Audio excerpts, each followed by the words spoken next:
All right, fam. So we're going to have a convo today, me and Alexandra, and we're going to talk about a topic that I imagine a number of you are managing or are dealing with or are curious about, and that is herpes. Mhm. And even as I go to say it, I talk about STIs and I talk about herpes and I just talk about all the things that come with having the sex. I talk about it all the time. So it just kind of rolls off my tongue. But the majority of the conversations, and that's because I'm talking about it all the time, but the majority of conversations that I'm having with people on the internet or people in my community spaces in real life, whenever we go to say the word herpes, it goes herpes, like, Right. oh, we don't really want to talk about it, or there's some level of like hesitation, or it's Mhm. like kind of they're hit with the stigma, or and I remember when I first got together with my husband Jordan, um, he was so nervous because I was like, when we were first connecting, I was like, if you want to play, when we're first connecting, like dating, meeting for the first Mhm. time, and I'm like, I don't know if you have any intention of being sexual with me, but if you want to be, I'm totally open to that. We just are going to be exchanging fresh, brand new testing, Awesome. so that we know what's going on.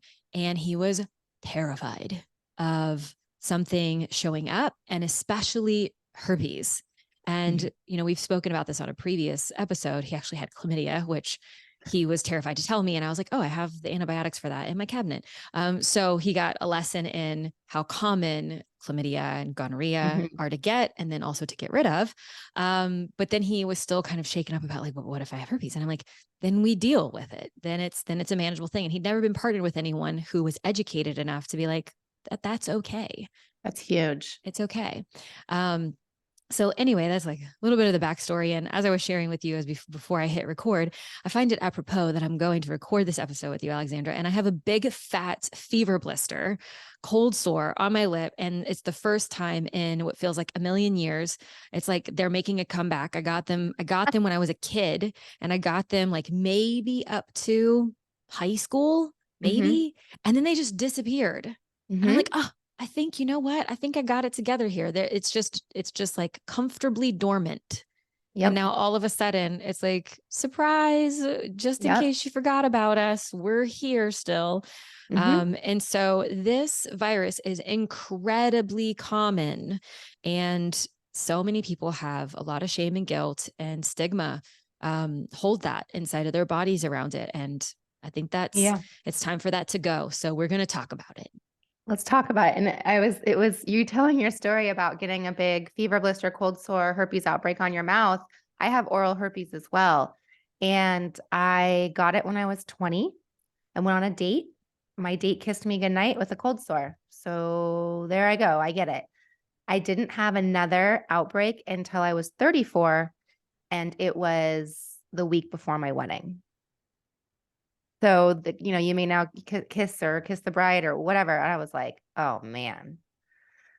So, anyways, I understand what you're because I forgot. Like, even though I talked about having herpes, I'm like, I don't have this. I have oral herpes, but I don't have oral herpes. Like, I don't deal with it. So I totally Right. know what you're going through. Right, totally. And I remember when I was a kid, it was like clockwork that I would get it the week Mhm. of school pictures. Like I Yeah. remember that was a thing because it was kind of at the front end of summer. So Yeah. the heat just started, Yep. and it was Yep. probably around the time when I was going out in the direct sun, and I'm really fair. And so out in Yep. direct sun, the heat's picking up, and bam, almost every time for class pictures that go on the school. And Yep. I've got my little pursed lips because I can't really smile, and my little Yep. bowl cut. Uh, anyway, so Anyways.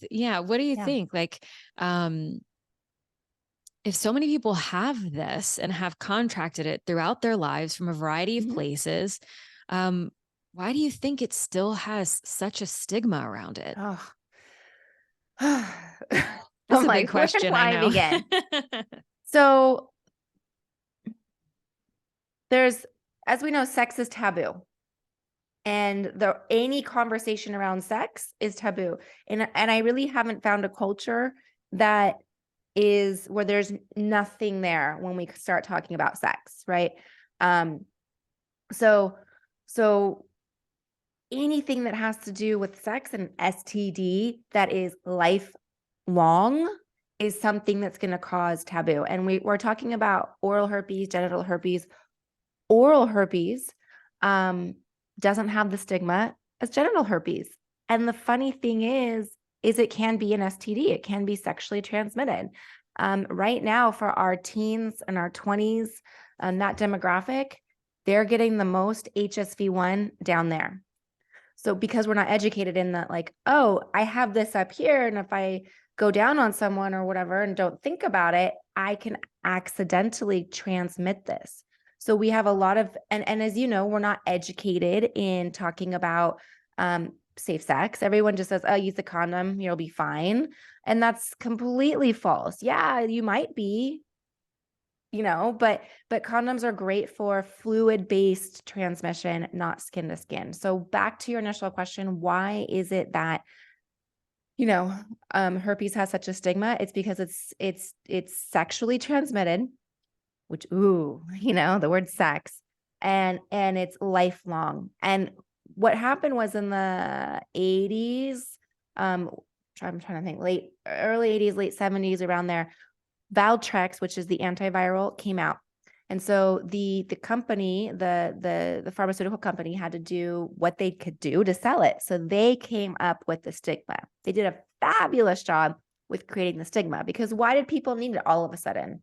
Right? So they made this huge stigma on genital herpes, gross. Ew, you need this. If you have herpes, you need this. You don't want people to know. So the stigma really came from genital herpes and the pharmaceutical companies. I wonder, right now I'm watching Yellowstone. I don't know if any of you guys have watched Yellowstone, and there's like all these series. Yes, John Dutton. Yes. Okay. Yes. I Rip. love it. Yes. Rip. Oh I my gosh. remember when Christmas was happening and all the shirts were coming out that said, all I want for Christmas is Rip. I was like, yes. Yes. So I watched 1883 and all this, and I'm watching them, and they're pioneers, and their biggest issue is like, am I going to make it on the Oregon Trail? And I'm like, I start thinking to myself, wow, they must have had a lot of herpes outbreaks, because they are stressed, right? You don't know what's going to get you. And I wonder, back then, there's the saloons, prostitution is legal. And I'm like, gosh, was it a big deal to have herpes? I doubt it. It's just, it must be something that everybody had. Or you go back to the courtesan era in Italy, and where prostitution was legal. And I'm like, gosh, I wonder if that was a big deal. I doubt it, because everybody must have had it. I don't know. Yeah. Yeah. And now we've turned, post Puritan culture and sex being made bad and wrong. And I mean, goodness, this is across culture, across ethnicity, across, like I think about sex being taboo, just the general notion of sex being taboo, and it's all across the world. And I mean, there's only certain little pockets that feel particularly sex positive, but even still, that doesn't mean that it's void of shame, or void of negative or ill feelings towards the act itself and what it means about the person and all of that. And so I feel like, of course, we have in a lot of ways made it into this big scary thing. In I would imagine, for many reasons, in hopes that it would deter us from having the sex as young people, or casual sex as adults. Absolutely. And you can go back to the Scarlet Letter, you can go back to religion. I mean, living in the United States, our country is formed on Christian, the Bible basis, whether we believe it or not, whether we grew up in a religious home or not. It's what our country is founded on. And so those rules or expectations have been passed down. Again, whether we believe it or not, it's around us. So it's really unfortunate. And it's really unfortunate, because it just adds this whole thing, even in let's say you're doing it right, you're married, whatever, it still adds this huge stigma in a marriage or expectation, or this like false expectation of what sex is. And I like to use the example, when you have a 16-year-old, you don't just hand them the keys on their 16th birthday and say, go for it, have fun, go out on the freeway, go, right? You've worked with them for the last year, hopefully, on to how to drive a car. And with sex, we just say, don't do it, don't do it, don't do it, don't do it, don't do it, don't do it. But if you do it, don't get pregnant, don't get a girl pregnant, and just use a condom. There's no explanation on anything. And it's really unfortunate because sex is a really important thing. And I started thinking about this as a mom because I teach my son everything. How do you go to the bathroom? How do you wash your hands? How do you everything? But I'm not going to teach him how to have sex, right? So again, you just kind of throw our youth out there. And so that's using the example of our teenagers now are getting HSV-1 genitally. And they're like, how did this happen? And a lot of them are saying like, I'm still a virgin. Like I've never had penetrative sex. How did this happen? How did I get an STD? And so we have to go back to it. And so just to give a little background on HSV or herpes simplex virus for people that are listening and they're like, what is HSV? Or I don't have herpes. I get cold sores, but that's not herpes. So just to give a quick background. Thank you. HSV, I was going to herpes, ask it. Yep. Herpes simplex virus. There's actually hundreds of different herpes viruses like chickenpox, Epstein-Barr are all in the herpes family, but specifically what we're talking about is HSV-1 and HSV-2. So oral herpes or genital herpes. HSV-1 is most common oral. Roughly 2 out of 3 people have HSV-1, which is a lot. Mm-hmm. So for anybody that's like, oh, I've never come across it, or I've never seen it, or I've never, if you've kissed more than 3 people, and that can be an innocent kiss with a grandma, it can be whatever, you've kissed someone with oral herpes. It's statistically not possible. And the reason why, in my opinion, it's so prominent on our mouth, HSV-1 is more prominent than HSV-2, is because we use our mouths. And I don't mean that sexually, like our mouths are exposed. We certain cultures, kiss on the cheek when they say hello. We share things. We share drinks. We share cigarettes. We share whatever it is. So our mouths are just much more prominent. We play with our hands. We touch that happens. HSV-2 is 1 out of 6 people. So that is most commonly associated with genital herpes. Again, it's less common because, again, we're not using our genitals as much, right? Like even if we are extremely sexually active, our genitals are not exposed all day long, right? So there's less time for it to transmit. But that doesn't mean HSV-1 stays genitally and HSV-2 stays orally. They can interswitch. So for example, if you have oral sex, let's say your partner has HSV-2 genital and you have oral sex with your partner, you can end up getting HSV-2 on your mouth.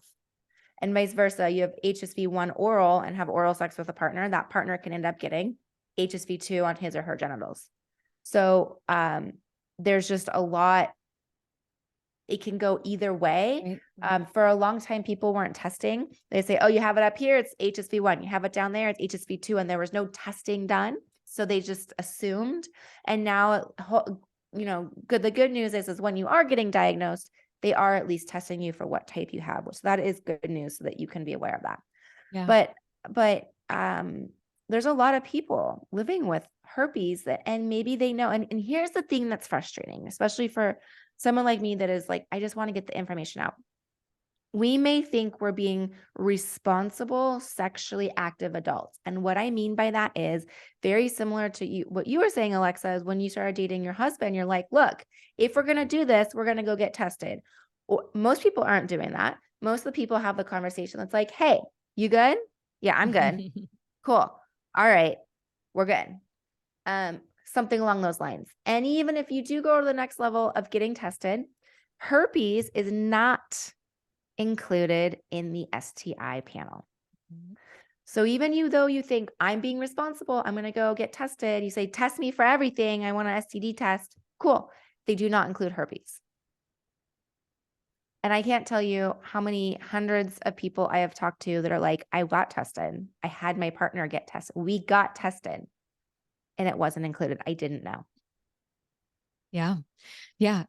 It's a really important thing that you just shared there at the end. And I had that in my back pocket too, because I, several years ago, went into Planned Parenthood in New Orleans when I was living at home many years ago, and went in to get tested and asked for, a full panel, because I'm like, well, I guess Mm-hmm. that's the way to describe it. And then I noticed that herpes wasn't on it.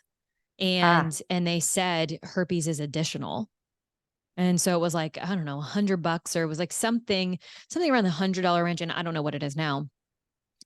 For, syphilis, chlamydia, gonorrhea, and even HIV and whatever else they were testing for. And then it was like 80 something dollars for the herpes one, to add that one on top of it. I was like, this is almost as much as the rest of the testing. And then the response back was, well, we don't include it. And it was something to the effect of like, if you don't have an outbreak, then it's not worth testing for. It was something crazy like that. mm-hmm. Like the information back was, we don't test unless you specifically ask for it. And that there's some psychosomatic, this is what I gathered from the conversation, that there's some psychosomatic component where it's, if you've never had an outbreak, but then you are told that you have herpes, that it will The aftermath. cause it Uh-huh. will cause the outbreak for some Uh-huh. people, that they'll be thinking about it and they'll be worried about it, and it will stress them, and then it will cause it Mm-hmm. to express. Mm-hmm. And so in some ways I'm like, this feels irresponsible, and in some ways I'm like, oh, okay, I get it. Right. I know. And I get both sides. I look at it in the sense of, well, in the medical community, it's not a big deal. It's not HIV, it's not chlamydia, it's not gonorrhea. Like chlamydia, gonorrhea, those can have lifelong effects on people if they don't get it treated and they're not aware of it. You don't think about it in your 20s. And HSV, statistically, you're going to come across it. Statistically, you're probably going to end up with it. And so they're like, well, if you don't have it today, why should I tell you? If you haven't had an outbreak, if it's dormant, Right. then Right. why do we need to disclose? And the important thing here to remember is even if you don't have an active outbreak, you can still transmit herpes. It's called viral shedding. So yes, obviously when you have an active outbreak, are you the most contagious? Of course. Like it's an active out. I mean, you got the viral DNA just hanging out in those blisters, obviously. But the virus can shed. And when it sheds, the person is typically asymptomatic and has no idea. There's no itch, there's no tingle, there's no prodrome, there's none of those symptoms. And so the person doesn't know. And then that's when it can be transmitted. So that's why it's essential that when you are in a relationship with someone, you have that conversation, whether you have an outbreak or don't have an outbreak. And another segue into condoms and why people are like, well, I don't have an outbreak and I just used a condom. It's fine. And Right. it may or may not be. And I can use myself as an example. I get herpes outbreaks on my tailbone. It's a really random spot. It didn't start out there. It's just kind of where it's migrated to over the years. So I could use a condom all I want, but that condom isn't going to prevent my tailbone coming into contact with my husband. Right. Right. Right. And a lot of people will get outbreaks, on their mons pubis, so the pubic bone, or like I would say in the groin area, things like that. It's not directly on. So if you say like using a condom only covers the shaft of the penis and doesn't Right. cover any of the other Right. skin. And Right. people don't piece this together oftentimes, but there's probably going to be a number of people that are listening to this and are like, oh shit, yeah, that makes sense. Yeah. Like they've never had to think about it, or they've never, Right. gone there in their mind to think about that this is the one that a condom's not going to So I've prevent talked to transmission. like I said, I talked to teenagers that are like, I never had sex. How did I get this? And I've also talked to people that are like, I've used a condom every single time. How did I get this? Right, right, And yeah, great visual on that. And herpes can be really anywhere on your body, and right. I'll get into that in a second. But when we talk about genital herpes, we hear, oh, it's on the vagina, it's on the penis, it's in that area. No, it can be kind of anywhere in that boxer region. It can be on your hamstring, it can be on your inner thigh, it Right. can be underneath your belly button, it can be anywhere. And for women, this is my own personal take. There have been some articles written on it, but nothing scientific. Women that shave, wax, whatever we do down there are more likely to get STIs. And I'm specifically saying herpes. That hair is there for a reason. It's there to protect you. So for more women than men have herpes. And my opinion of that is because we groom and we wax. And so had that hair been there, it may have protected us from that skin to skin. Right. Right. Yeah. Kind of wild. Okay. So kind of shifting a little bit to get a little more personal. Why is this so important to you? So I was diagnosed, I was 28 years old, and I was dating someone. We had the conversation. Hey, you good? I got tested right before. And he goes, yeah, I get tested, and okay, great. Um, so we become intimate, have sex, whatever, we're dating. And about 6 weeks into having sex, I'm like, this is not right. Something's not right, And anyways, it was herpes. As we know, it was HSV-2 genital. And when that happened, I was, again, I said I was 28 years old. I was on this trajectory of, okay, you go to college, you get good grades, you graduate, you get the right job, you date the right guys, and you're going to propel your life. And this is just what you're going to do. And I was still very green, very in that, like, I don't know what I'm doing yet, but I think I'm on the right path. And when I found this out, I was devastated. I was wounded. I was, shot through the heart. I was embarrassed. I was angry. I was envious of people that didn't have it. And when I'm like, I did it right. I was with a boyfriend. It wasn't even a one night stand. Like, what is going on? I was so envious. And I went into what I like to call the Eeyore phase. Eeyore and Winnie the Pooh has the rain cloud over him. He never leaves, like the rain cloud never leaves him. And that was me. And I was there until I was about 30. And if I go back and look at pictures, I mean, I looked gray, even though I'm not gray. I'm Greek, so I have that like olive skin, but I was gray. Like there was no pink in my color, and I hated men. I was self-loathing, all this. And so what I realized is this was in 2011, just to give people a reference. So there was no information out there other than Planned Parenthood, CDC, and WebMD. And those resources, while they are informative, there's no tangible, oh, wait, cool, I got the bullet points, but how do I live my life? How do I go on and date? How do I disclose? Can I date? Do I have to be celibate? Do I have to just wait for someone that also has herpes? Like all these things that become overwhelming and terrifying. And the interesting thing is I knew what herpes was. I taught sex ed in the 90s through Planned Parenthood. I knew about getting tested. I knew that herpes wasn't included in the STI panel. I knew all of that. Yet I still got it, right? Because you just don't think. You're like it's not going to happen to me because it's just not going to happen to me. Like I'm not that person that gets it. It's just not going to happen. So anyways, I realized it wasn't until 2017 that I spoke publicly on it. And when I did the first time I spoke publicly on it, I was like, oh my gosh, I need to do this because there's no one talking about it. People are in their Eeyore phase. And as I continued on since 2017, obviously I've talked to thousands of people, millions of people have seen my videos, millions and millions and millions of downloads I've had since 2017. And I've talked to people that are like, I've never gone swimming with my kids because I thought it would transmit in the pool. Oh my gosh. Yeah.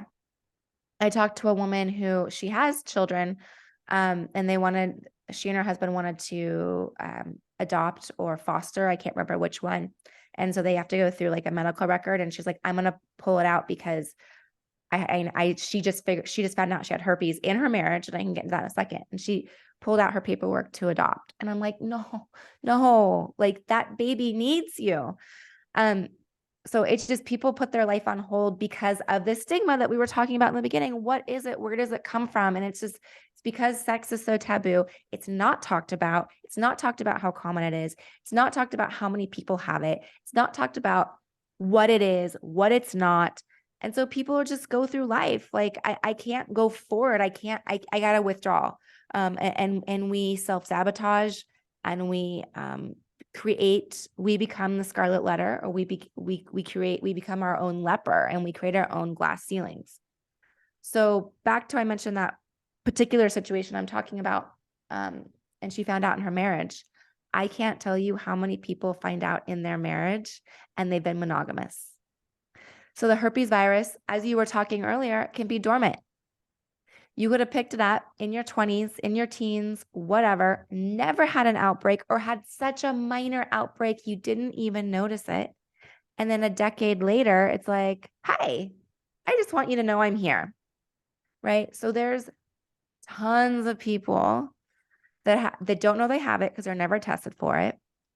And then it pops up and you're like, where did this come from? So I've talked to people in their marriages that are in their 60s that have been married since they're in their early 20s, and it just pops up and they're like, where did this come from? I've talked to people in their 80s. They're like, where did this come from? So it doesn't, yeah. It doesn't seem to have a rhyme or a reason. It just No, is. it just is. That's exactly how I would describe it. Just pops up. Just pops up. It's like, yeah. Yeah. I was in the kitchen the other day and I was like cooking or something, and I like licked over my lip and was like, what's Ooh, happening here? yeah. And I like looked at my husband. I was like, is my lip red? And he goes, yeah, it's a little red. I went, fuck. Fuck. Mm-hmm. You know, and I know that the oral doesn't necessarily have the stigma as the genital, and I still got teased growing up. Yeah, I'm You know, sure. as soon as a kid learned that it was herpes, then it was Mm-hmm. like, oh, you have herpes in your face, and still got teased, you know, and Mm-hmm. growing up. And I've had to and this might be a little bit too graphic, but Jordan climbed into the shower with me the other day and he goes, how about you get on your knees? And I went, oh, no. And he goes, oh, Yeah. shit. I was like, no. And he goes, Yeah. no, no, don't do that. I was like, yeah, no, Well, that's yeah. not going to happen for like a little while. Yeah. You know, like totally forgot that was There. there. Yeah, that was there. And I'm like, no, I don't want this there. Right. You know, only just for the sheer like, this doesn't feel good. Right. It doesn't feel good. So I can only imagine, you know, having it in another location where it doesn't feel good. Like at least Right. this is not rubbing up against, well, I would say on my mouth, and I'm gesturing to my mouth. I'm moving my mouth, and this is preventing me from smiling fully. Not so much now, but a couple days ago, I could barely move my bottom lip, and it's always in the bottom lip and always in the general kind of like same area. Mm-hmm. But you know, I think about in the genital area where it's like rubbing up against clothes or Mm-hmm. underwear and you can't work out, and just the general feeling like, Mm-hmm. I would love to share with people like how they could know that might be coming on. You know, like what are some of the symptoms? What does it look Prodrome. like? And what are the phases? Because I know it goes through some stages. You know, it's got Yep. like its whole debut and its act, and it, you I know, know. It does have its own act. Yeah, it's a very smart, sneaky virus. And it's just to give us a little background on it too. I called a viral specialist, a PhD in virology that specialized in HSV and HIV. He was at the Salk Center in UCSD in San Diego, and he got very excited to talk about it because nobody ever wants to talk to someone about HIV or HSV. But I asked him and I was like, dude, who's the asshole that started this whole thing? Like, is there like one person we can pinpoint and like the asshole? He's like, no. He goes, every species has herpes. Every living vertebrate species. So dolphins, giraffes, tigers, whatever we want to say, they have their own herpes type. They have their own strand. They get herpes. We can't transmit, like I can't transmit herpes to my dog or anything like that. And we can't get dog herpes. But anyways, every living vertebrate has it. So just to give us all a background that like we're not the only species and there is no asshole that started it. It's just part of living life is how he explained it. So prodrome is what the word is for herpes outbreaks coming on. And the prodrome can be different for everybody. Some people can have no signs, no symptoms, and all of a sudden there's just like a blister.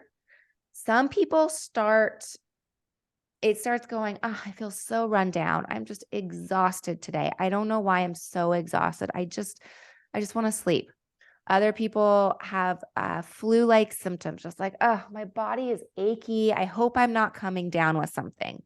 A lot of times it can be the swollen lymph nodes, just the big old lymph nodes that you're like, oh, what is going on here? I have some big lymph nodes. So that can be like the precursor. Then for some people, it can be an itch. And it's an itch, in my opinion, that you just can't get. No matter how you move, you just can't seem to get the itch. It's almost an internal itch. I also can describe an itch that's like a spider walking on your skin. That's kind of the tingle that you hear about people that get herpes. It's like a tingle, and it just almost feels like a spider walking on your skin. You're like, oh, I have to get that. Herpes lives in our nerves. It lives in our nervous system. So HSV-1 specifically lives more or less kind of along the neck and jawline in our spine. So just kind of in that area. HSV-2 lives down our back, kind of in the sacrum area, the bottom of our back. And so what happens when it's like, hey, I want to show up, I'm ready for my act. I love how you describe that. It kind of wakes up, goes along the nerves, and it can feel like a shock. For me, it's like a lightning bolt. And I'm like, oh, yeah, that feels like something's happening. So it can also just be like the skin is tender. Why is the skin tender there? Maybe I need some lotion, or why is the skin tender? It can also feel like a hot spot. I like to use the example of, you snap a rubber band on your arm, you can let it's kind of like it leaves a hot spot for a minute, kind of like that. So, or other people can have nerve pain. They can have it down their back, down their legs, down to their feet. They're like, I just have nerve pain. It's just like sensitive to touch. So those can all be precursors to getting an outbreak. In that time frame, that time period, you may be contagious. You're not going to know if you're contagious or not. So I'd recommend that if you do have those like tinglies or itchies, then just abstain from skin to skin contact with that area. And that's also a really good time to amp up your immunity, because the virus likes to show up when your immune system's down. So either you're burning the candle from both ends. A lot of women get it hormonally when they have periods. They can get it like right before their period, right after their period, or when they ovulate. So it can be the hormone ups and downs. So that's a good time to up, for example, lysine, which is it's an essential amino acid. It's a protein that the herpes virus hates. So you can up that at that time. Anything that you like to do to boost your immune system. Maybe you can do some meditations. Maybe you can visualize it leaving your body. Maybe I'm looking outside. Maybe you can just like walk barefoot, do a little grounding, like anything you can do to calm your nervous system is going to help, exponentially. So anything you can do to do those things. If you do want to take the prescription and there is an antiviral, some people take it daily. Other people will never take it. It's not right or wrong. It's what works for you. If you want to take it, taking it early is going to be really helpful in preventing the outbreak, either lessening the duration or even preventing the outbreak. So those are just some things that we can do. Yeah. And then the actual blister that forms, it has a moment too. I try to describe this to Jordan where I'm like, well, it's going to look like a bump, like just like a little area that's raised and red, and it doesn't feel good. And then it's going to look like a booger.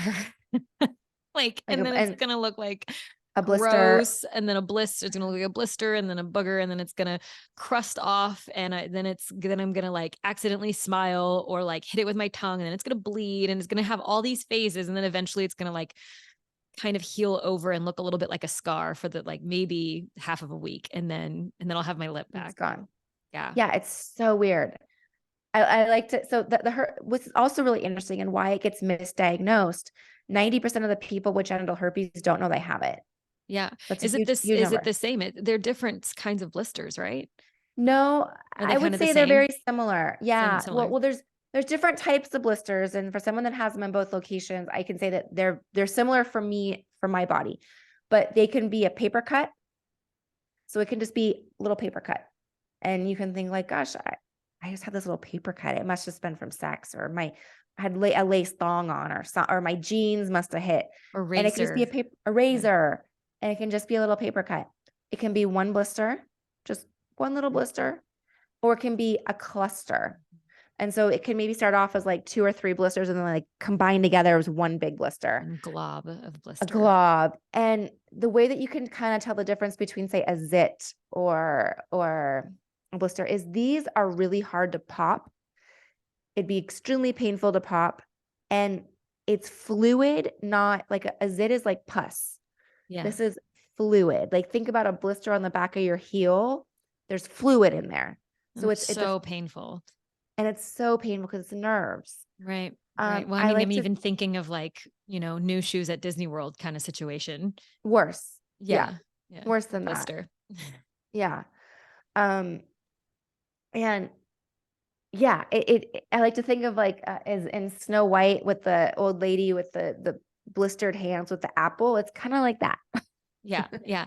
So while it's super common and some people are going to be affected by it more than others, Uh-huh. I've spoken with people that have it and kind of think that their outbreaks are no big deal. And then I've spoken with people that are like, these are incredibly painful.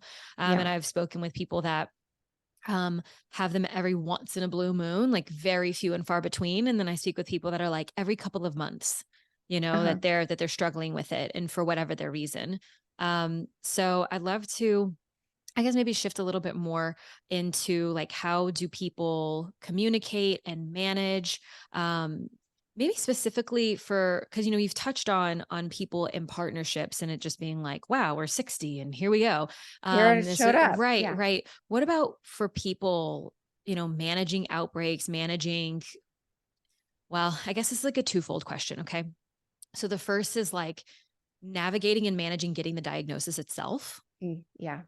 and then in partnership, wanting Yeah. to be in partnership, maybe dating, or this even comes up in a relationship where it's like, wow, my partner's going to think that I cheated on them Hmm. and I Hmm. didn't, like I can Or is my imagine partner just, cheating on me? oh, is my partner cheating on me? Oh, that motherfucker. Yeah. you know? Right. Yeah. And maybe Right. none of those things are true. Right. Um, so I would say regardless when we have our personal 9/11, right? This was like a shock. I never thought this would happen to me. We have our own personal crisis. Before we had it, we had a preconceived notion about what someone was like or what they would do. You know what I mean? Like, I've never been diagnosed with cancer. I plan on not being diagnosed with cancer, but I don't know that much about it. I have an idea now of what that is. But if I were to get that diagnosis, I would be like, now what? So I would recommend educating yourself. What is this? What is herpes? What isn't herpes?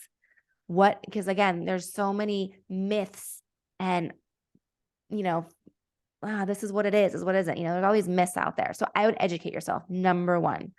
Number two, I would find the community of people that have it and are going through it. It's great to rely on a group of friends or family, but if those people do not have herpes, they may not understand what you're going through. And while it's great to have those people in your life, I still recommend finding a community of people that you fit with that have it. So that's number one when you're diagnosed, because the more you educate yourself on something and you learn, you're like, whoa, I didn't realize that 80% of the population has herpes. Oh, okay. I didn't realize that, you know, using a condom wasn't going to protect me. Whoa, I didn't know that. I didn't know that getting tested for STIs, herpes wasn't included. Oh, okay. I didn't know that it could be dormant in my system for the last 10 years, 5 years, 20 years. Oh, I didn't know that. So when you educate yourself, you learn. So you can stop pointing the finger at a spouse, partner, yourself. The way that we heal with this and get out of the Eeyore phase, and it's something that the practice may be daily. You may have to come back to it once you think you're through it. But I like to say, practice forgiveness. Practice forgiveness to your partner. Whether your partner knew or did not know, you still have to forgive that partner. And then you have to forgive yourself, right? You have to forgive yourself for saying, I shouldn't have gone to the bar that night. Oh, I knew better. I should have made my partner get tested. I shouldn't have, right? We keep shoulding ourselves and we need to stop that. And then the second part of that is take responsibility. So I chose to be intimate with this person. I chose to whatever. I chose to go to the bar that night. These were my decisions that I made, and I made a decision based on what I thought was the best decision at that time. And that was my decision. So again, we just need to practice forgiveness and then take responsibility. Back to navigating and dating and things like that. Once we've gotten through the forgiveness and responsibility and we can start to know what herpes is and we're ready to get back out there, I recommend, and it's very similar to exactly what you did, Alexa, is when you're ready to be intimate with somebody, that's when you have the conversation. So I really invite people to set their boundaries because, we can get there and it's like going to the grocery store hungry. You don't do that. Right? You don't go I mean, hungry I because you do, can't. and it's bad. I'm like, Right. I open like 3 of the things before I even get to the Yeah. checkout, and I have way Right. too much stuff. Yeah. Yeah, we've all done that.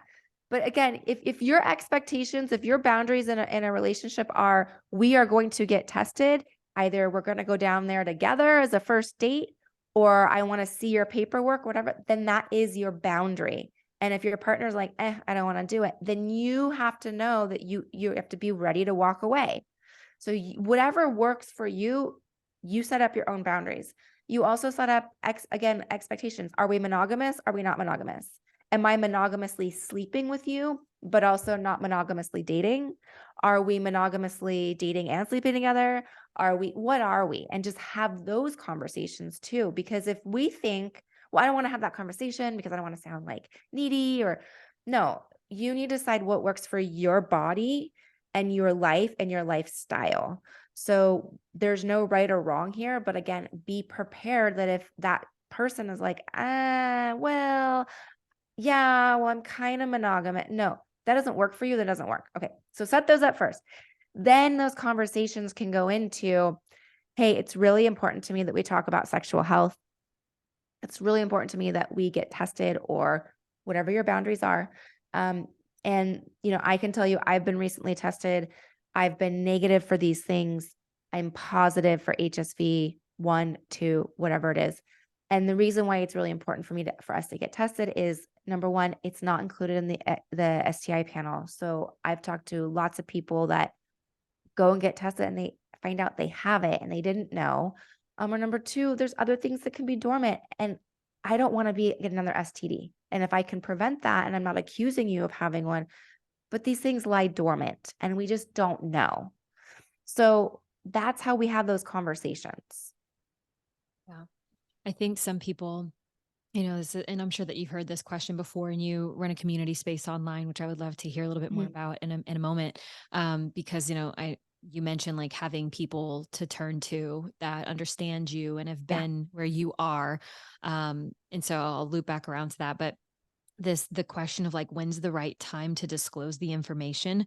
Do I just disclose it right away and kind of nip it in the bud? Or do I wait until we're going to be intimate? Do I want to connect emotionally first? And, um, I think that it's like a pretty heavily nuanced kind of Hmm. situation, and every person is different.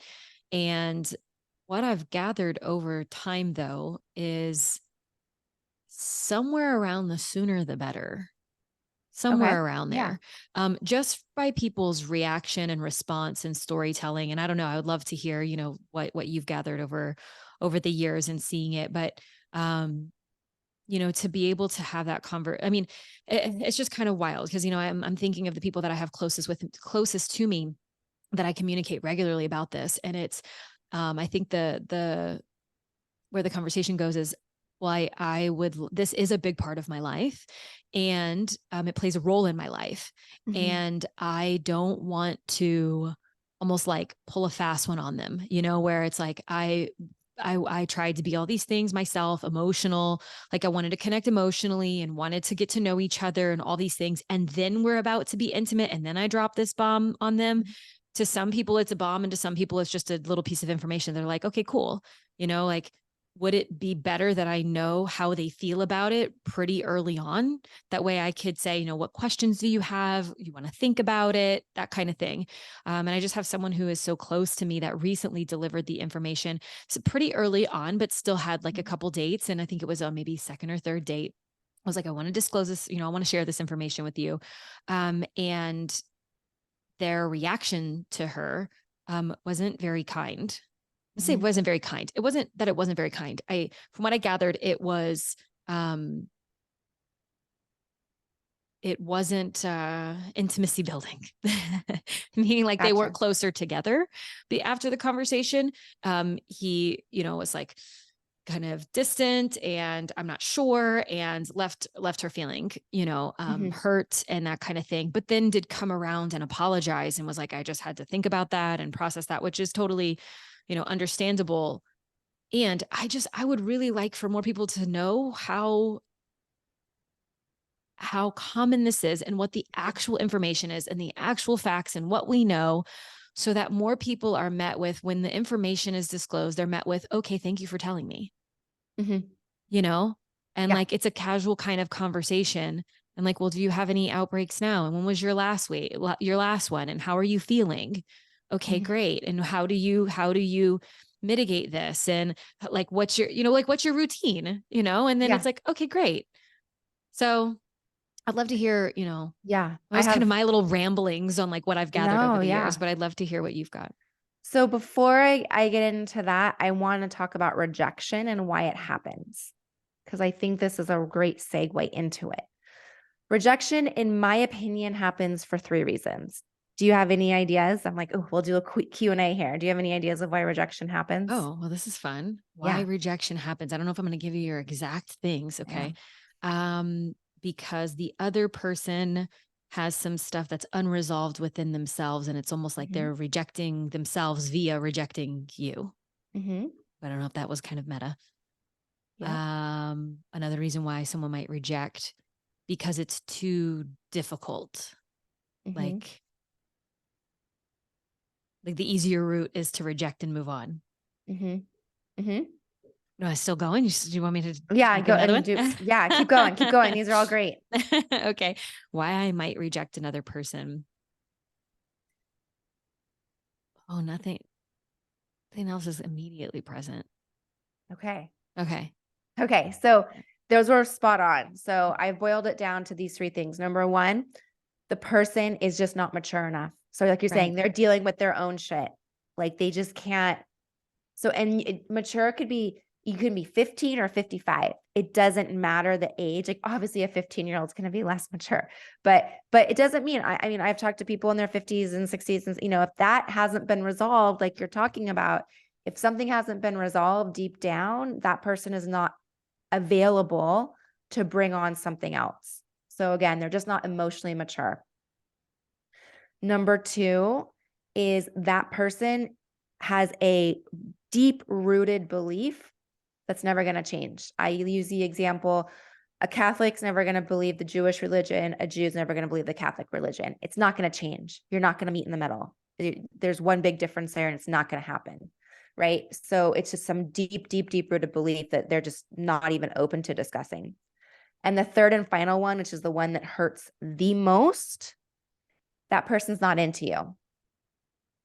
Period, the end. Like, and you just T-balled it, and you just made it so simple for that person to reject you, right? And I can remember back when dating, and if a guy would be like, oh, well, I'm going to college on the other side of the US, I'd be like, oh, darn, we'll have to break up. Like you make it so easy. I don't have to break up with you. You just broke up with me. You made it easy for me. So if that person rejects you, it's one of those 3 reasons that it happens. And the hardest to accept is he or she is not into you. And if you think about it, for any of those 3 reasons, whatever it may be, why would you want to be with anybody anyways? If they're not emotionally able to handle a herpes outbreak, well, we're both married. We know there's bigger fish to fry than a herpes outbreak in a marriage, right? Yeah, totally. Yeah. Totally. Yeah. And I think those things too, where it's like they, when someone goes, oh, they did you a favor, and it still fucking hurts. Being rejected, no matter which way you look at it, like doesn't feel good. Like, oh, I think I'm just going to walk out of the door today, go out into the world and see if I can get rejected. Right.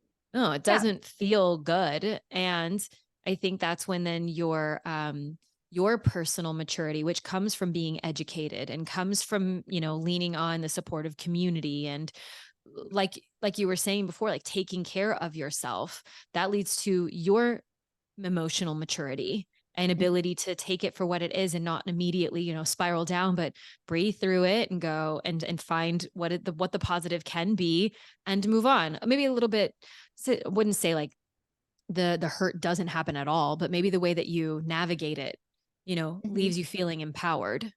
Mhm. Right. So when we come back to the initial question, well, one more thing on rejection. Our ego is going to do everything we can to prevent us from getting rejected. So it's going to keep you in this like, well, maybe I shouldn't date. Maybe I shouldn't go out. Maybe no, maybe I just shouldn't. I really like this person. I'm on a date and I really like this guy. And well, I'm just gonna like disappear because I don't want to have to. So your ego is going to do everything it possibly can to keep you feeling comfortable and not being rejected. So there's a couple of reasons why we disclose upfront and get right to it. And it's because we've been so deeply wounded in the past, we don't want to feel that pain again. So we don't want to get connected to that person, whether it's conscious or subconscious, whether we know that or don't know that. Um, it's not right or wrong either, but just be aware if we're the person that's like, you know what, I want to disclose on the first date. I just want to get it out there, or I'm going to disclose via text before we even go out. You're doing it on some level because you just don't want to get hurt even more. And it's going to hurt less if you don't know that person than if you've spent time with that person. So I would evaluate again, what is it you want out of this date? What is it do you want? Is this a one night stand? Is this super casual? And who cares? Who cares when you disclose? Because it's going to be super casual. You weren't planning on a relationship anyways. Yeah. If this is someone, yeah, like you're going to say something. Oh no, I was going to pause for Oh, the rest of it, but more like you still disclose though. oh yeah. Yeah. Oh, absolutely. Yeah. It's just, you're just talking about like when and the back and forth. It's more like it's Yeah. casual. It's a part of the Casual. conversation. We're just dot, dot, dot. Yeah. If it's going to be super casual, it's just a hookup and you're like, what's the different, like, yes, the rejection hurts, but like what, it's just casual anyways. Yeah. You So like, weren't trying to meet their parents and right. I planning out a hadn't planned wedding and a family. my stationery for the wedding was not planned yet. Right. Exactly. Didn't have Exactly. that. Right. My Right. pillows were not monogrammed. I got Right. it. Now, right. So as we go down that path, I would say if you feel like this is something that's like, wow, I really feel this. Um, I would personally just see, am I ready to sleep with this person? And you can ask yourself a couple questions. Did I have fun with this person? And do I want to sleep with this person? And if you answer yes to both those questions, then keep going out with that person and just know that he or she has something that they need to tell you. So he or she will mention something vulnerable, and that might be a good time to open it. They're talking, you get vulnerable as you go out on a couple dates, but don't feel, I love to use the example. We've seen the commercials of like the woman trying to lose weight, and they have the example of the scale and the ball and chain. It's like a ball and chain, and she's like dragging the scale with her everywhere she goes because she's like wanting to lose weight, those types of commercials. We do that with our herpes virus. We drag it along. I'm like, oh my gosh, I'm on this date and it's date number 2. And I have to disclose. And it's like, you don't have to disclose unless you're ready to expose. Right. Right. So There you go. And it's going to be a little bit different for everybody. I think everybody. you just, whatever your pain threshold or tolerance or rejection threshold or tolerance, Yeah. yeah. And that might work for some people to just like throw it out in a text ahead of time, Yeah. And because then they don't, remember, yeah. Yeah. the, And the rejection is for 3 reasons. right. So, and it's not Regardless. you. Right. Cause they The, could see that and go, okay. And do you want a Thai place or a Mexican place? Like yeah. that could be the response after, like, thank you for telling me. Yeah. I had a client years and years ago that was going to meet someone that she met online and had extensive communication with online. It was finally going to meet in person and like built this emotional connection and all these things. And then the request was testing. She had an outbreak in 17 years, like and contracted in her marriage. And Mhm. he knew, her previous husband, knew that he had it, and she opted in, like, we're married, we're building a family, all these things, wound up contracting it and hadn't had an outbreak. And I think it was like a really long time since like the initial outbreak happened. Mhm. And she was terrified to tell Mhm. this new Mhm. partner. Mhm. And his response was, okay, thank you for telling me. Do you have an outbreak now? No. How do you feel? Really great. Okay, great. Will you tell me if you start feeling low, you feel down, or if you feel like any of the symptoms, tingles or whatever? Because Mhm. he was an experienced partner. Like, he was experienced in the lifestyle, experienced in non-monogamy, experienced in like BDSM and just like dating Mhm. culture of like, Mhm. there's lots of people having these conversations. And in order for us to all feel safe and to get our, to get our rocks off and all that, like, we've got to be able to communicate. And Mhm. she'd never been interacted with like that, and was just Mhm. like, Oh, oh, and like, yeah. relax. Um, which is so wild. And again, like, I think that these conversations are helping to lead more people to be Right. that way, but it's going to take practice. Right. It's going to take practice. It's going to take like having these conversations more. And I think even for those that have herpes, having more conversations with people that they're not trying to sleep with, like friends, Right. and just like getting them comfortable and practicing, to where it's like you're Yeah. saying it more than just like, you haven't said it in a long time and you're finally on a date and then you've got to disclose it, but you haven't spoken about it or to anyone about it in 6+ months. It's potentially going to Right. feel really fresh and hard. Right. Absolutely. Yeah. Absolutely. Yeah. Okay. Well, I would love, kind of as our rounding out of this convo, Mhm. which I've loved so much, basic kind of like viral education and What is how it? people What is it manage. not? Yeah. Yeah. And Yeah. then like how people interact with it and how many people have it and all that. I've loved that.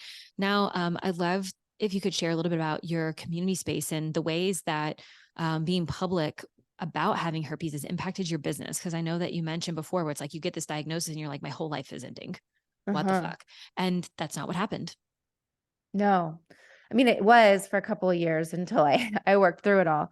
Right. So as I mentioned earlier, when you go through this trauma, this shock, whatever it is, we're specifically talking about a herpes diagnosis, but educate yourself. Like I said, educate and find a community. And that's one of the things that I found was lacking because nobody talked about it. Did I have friends that had it that had told me along the way? Yeah, but I wasn't gonna call them and mention that I had it. Like I didn't want them to know I had it too, all those things. So I created Life with Herpes. The idea behind it was, as I mentioned, the websites that were out there were sterile. It was bullet points and you're a statistic and here you go. And so I wanted to create something that was so lifestyle, colorful, happy. Let's get through this. And so I do have an online community. It is, they're so awesome in that community. Like they're friends, they check in on each other. We meet twice a week live. We have live calls twice a week. I mean, and these people like we all look forward to our calls because we are friends. We become friends and family. And even if you're not specifically dealing with a brand new diagnosis, the beautiful thing is you have people in there that are in their 60s, in their 50s, in their 40s that are like, I've had this since I was 19. And you know what? Let me walk you through it. I was where you were. So I love that about the community. Um, if you have herpes and you're like, oh my gosh, what am I doing? I don't know. What do I need to know? If you go to outbreakremedies.com, I have a free 21-page ebook where you can download it. It's soup to nuts. It's A to Z. It's what is herpes, what is not herpes, herpes foods to prevent outbreaks, foods that can encourage outbreaks, some remedies, some supplements, some all sorts of things. So I do have that created. Like I said, it's a free download. And I probably have, well, I've been talking about this since 2017. So I have thousands of videos, YouTube, lifewithherpes.com. I mean, I have a podcast. I mean, whatever your vice is, I'm a podcast listener, great. I'm a YouTube watcher, great. If you're a TikToker, great. If you're an Instagrammer, great. Pinterest, I got you. So I could support you on that. So good. Great. Thank you so much for doing this work, for heeding the call, which I imagine was not an easy call to heed No, it originally. was not. Yeah. And I'm always so grateful for people who get that, like, oh man, I'm supposed to talk. It's like, I'm supposed to talk about what, God? Yeah. Why am I doing like this? universe, Right. like, where are you leading me Why do you want me to? to do this? Yeah. Yeah, absolutely. I mean, I always joke about the fact that I have a brand and a business that's all about sex and, of course, intimacy at large, but, it's that sex chick. And it has been for many years. And my very, Southern Louisiana Catholic mom, when I originally am starting this, she's like, can you do anything else, please?